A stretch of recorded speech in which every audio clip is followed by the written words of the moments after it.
In the name of Allah, the Beneficent, the Merciful.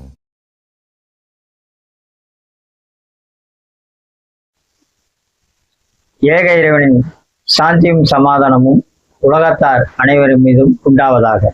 கருப்புக்குள்ளா கண்ணாடி YouTube channel வாயிலாக உங்களை சந்திப்பதில் மிக்க மகிழ்ச்சி அடைகிறோம். இன்றைய நேர்காணலில் கருப்புக்குள்ளா யூடியூப் சேனல் ஒய் யாசிர் அவர்களோடு தமிழ் ஆர்வலர் தமிழரகன் நேர்காணல் நடைபெறுகிறது. தலைப்பு இறைவனும் மொழியும். தங்களுக்கும் தமிழ் அன்பான வணக்கம். நான் தமிழரகன் பிரபாகரன். தங்களை சந்தித்ததில் பெருமகிழ்ச்சி அடைகிறேன். எனக்கு மகிழ்ச்சி. இந்த மாலை வேளையில் உடன் கருத்துக்களை பரிமாறிக்கொள்ள ஆவலாய் வந்திருக்கிறேன். சொல்லுங்க. என்னுடைய கேள்வி, மொழியும் மொழி சார்ந்த இறைவனையும் நீங்கள் எவ்வாறு பார்க்கிறீர்கள்? முதல்ல நீங்கள் என்னன்னா, மொழியும் மொழி சார்ந்த இறைவன் யாரையுமே சாராதவர். இறைவனை சார்ந்துதான் எல்லாருமே இருக்கணும்.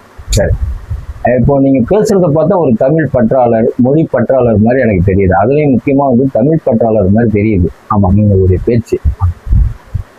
அதே உங்களுடைய இதுல பாத்தீங்கன்னா திருக்குறள் உங்களுக்கு ரொம்ப பிடிக்கும்னு நினைக்கிறேன். ஏன்னா அப்போ திருக்குறள் தமிழர்களுக்கு பிடிக்கும் இல்லையா? ஆமா.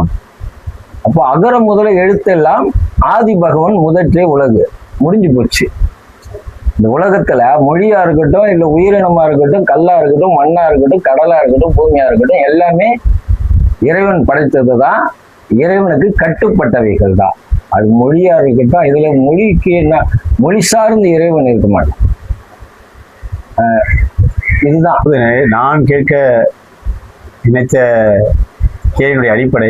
என்னுடைய கேள்வியின் அடிப்படை, மொழியின் மூலமாக இறைவனை அறிந்திருக்கிறோமா அல்லது இறைவனின் மூலமாக மொழி அறிந்திருக்கிறோமா என்பதை அறிவதற்காகவே நான் அந்த கேள்வி. அதுதான் உங்களுக்கு நான் மறுபடியும் சொல்றேன். மொழியின் மூலமா எப்படி இறைவனை அறியணும்னு சொல்றீங்க? புரியல எனக்கு. அது அது அது எப்படி முடியும்? ஏன்னா இப்போ நான் குரானை பத்தி நான் முஸ்லீம். என்னுடைய பேரு யாசிர். நான் குரானை உங்களுக்கு உதாரணம் காட்டல. உங்களுக்கு பிடித்தமான திருக்குறளை தான் உதாரணம் காட்டுறேன். அகர முதல எழுத்தெல்லாம் ஆதி பகவான் முதற்றே உலகு. எதுக்கு எல்லாமே இறைவனுக்குள்ள அடங்கியது தான். அப்போ நீங்க மொழி மூலமா இறைவனை அறிவணும். இறைவனுக்கு மொழி தேவையில்லை. இறைவனுக்கு மொழி தேவையில்லை. செவிடையும் வாழ வைக்கிறான், குருடையும் வாழ வைக்கிறான், ஊமையும் வாழ வைக்கிறான். அப்ப ஊமைக்கு இறைவனை தெரியும், மிருகத்துக்கு இறைவனை தெரியும். எல்லா மிருகங்களும் இறைவனை வணங்குது. அதாவது ஒருத்தரும் ஒரு மொழியை தூக்கி வச்சு சொல்லிக்கிட்டு இருக்கிறாங்க. இப்ப தமிழர்கள் கேட்டீங்கன்னா உங்களுக்கு இந்த மாதிரி சொல்லுவாங்க, எல்லாம் எல்லாருக்கும் மூத்த மொழி அப்படின்னு தமிழர்கள் சொல்லுவாங்க. ஆனா நம்ம மராட்டி தேசத்துல அங்க போயிட்டு நம்ம தமிழை பத்தி பேச முடியாது. வேற மொழியே பேச முடியாது. எந்த மொழியுமே பேச முடியாது. நீங்க பற்றாளனா மட்டும்தான் இருக்கீங்களே தவிர, அங்கெல்லாம் போனாக்கா நீங்க வேற மொழி பேசினா உள்ளே பிடிச்சு போட்டுருவான். அந்த அளவுக்கு அவன் பற்றாளனா இருக்கான் அவன் மொழியில. ஆனா இறைவனுக்கு எது மேலையும் பற்று கிடையாது. இறைவன் பற்றற்றவன். நமக்கு தான் இறைவன் தேவை. இறைவனுக்கு ஒரு மொழியோ எதுவும் தேவையில்லை இறைவனுக்கு. அப்போ நம்முடைய கண்ணோட்டம் இவ்வாறு தான் இருக்கிறது. மொழியை இறைவன் பாதுகாக்க வேண்டியதில்லை, இறைவனை பாதுகாத்துக் கொள்வார் என்று உங்களுடைய கருத்தை சொல்கிறது. இறைவன் நம்மளை பாதுகாத்துக்குவான். அதுதான், இறைவன் நம்மை பாதுகாப்பார். இறைவன் தான் அவருக்கு எதுவும் தேவையில்லை என்று சொல்கிறது. அவன் தேவையற்றவன் தானே. அவனுக்கு எதுக்கு என்ன தேவை? இந்த உலகமே நமக்கு தான் நிறைய தேவை. பொண்ணு தேவை, பொருள் தேவை, மனைவி தேவை, மக்கள் தேவை. இறைவனுக்கு எதுவும் தேவையில்லையா? தேவையற்றவன் தானே இறைவன். ஆசையற்றவன் தானே இறைவன். அப்போது மொழியை வைத்து நாம் வழிபாடுகள் செய்வது எதற்காக? மொழியை வைத்து இறைவனுக்கு மொழி தேவையில்லைன்னு சொன்னா சரி, நம்ம வாயை மூடிக்கொண்டு அமைதியாக இருந்துட்டு போகலாமே. போறாங்கல்ல, போகலாமே. எல்லோரும் அப்படி போவதில்லை அல்லவா? எப்படி? மொழியை வைத்துதானே நாம் அங்க வழிபாடு செய்கிறோம். அதாவது இறைவனுக்கு நீங்க எந்த மொழியில பேசினாலும் புரியும். இறைவனுக்கு அதை வைத்துதான் நான் இந்த கேள்வி உங்களை எழுப்பினேன். எந்த மொழியில பேசினாலும் அவனுக்கு புரியுமே. அவனுக்கு எந்த மொழியில பேசினாலும் புரியும். எல்லாத்தையும் படைச்சது, எல்லா மொழியும் படைச்சது அவன் தான். நீங்க உங்க பாஷையில சொல்ல போனா எல்லா மொழியும் படைச்சிருப்பான். அவன் தான் வச்சிருப்பான். அவனுக்கு எந்த மொழியும் தேவையும் இல்லை. மொழி சார்ந்த இறைநிலையை நீங்க இவ்வாறு தான் பார்க்கிறீர்கள். மொழியின்றி செயல்படலாம். மொழிக்கும் இறைவனுக்கு வந்து அந்த அளவுக்கு தொடர்பு கிடையாது. எந்த மொழியையும் அவர் சார்ந்து இருக்க அப்படின்னு சொல்லுகிறது. அதாவது ஒரு விஷயத்த நல்லா நம்ம புரிஞ்சுக்கணும். 2 கைகள் நம்மளுக்கு கொடுத்துருக்கான் இறைவன். அப்போ நம்ம வந்து வலது கையால எடுத்து சாப்பிடணும். வலது கை இல்லைனாக்கா இடது கையால சாப்பிடலாம். 2 கையும் இல்லைன்னா யாராவது ஊட்டி விடலாம். அதுக்காக வந்து நீங்க வந்து 2 கையையும் கட்டிக்கிட்டு யாராவது ஊட்டி விடணும்னு சொல்லக்கூடாது.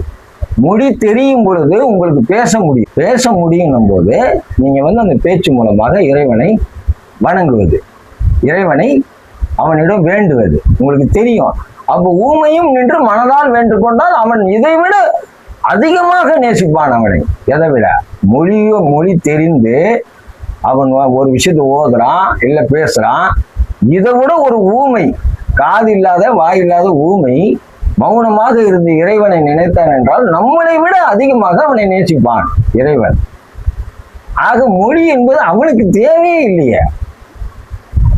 அப்புறம் எப்படி மொழி கண்ணோட்டம் மொழி சார்ந்த நிலையில் இறைவன் இல்லை என்பதை உங்களுடைய கண்ணோட்டம். மொழி சார்ந்து எதை சார்ந்துமே இல்லை என்று சொல்றேன். மொழி சார்ந்து இல்லை, எதை சார்ந்தும் அவன் இல்லை, அவனை சார்ந்து நம்ம இருக்கணும். நம்முடைய கருத்துக்கு என்னுடைய மனமார்ந்த நன்றியை தெரிவிக்கிறேன். மிகுந்த மகிழ்ச்சி. ரொம்ப மகிழ்ச்சி. பொறுமையா நீங்க வந்து கேட்டதுக்கு, என்னுடைய பதிலை கேட்டதுக்கு ரொம்ப நன்றி, மகிழ்ச்சி.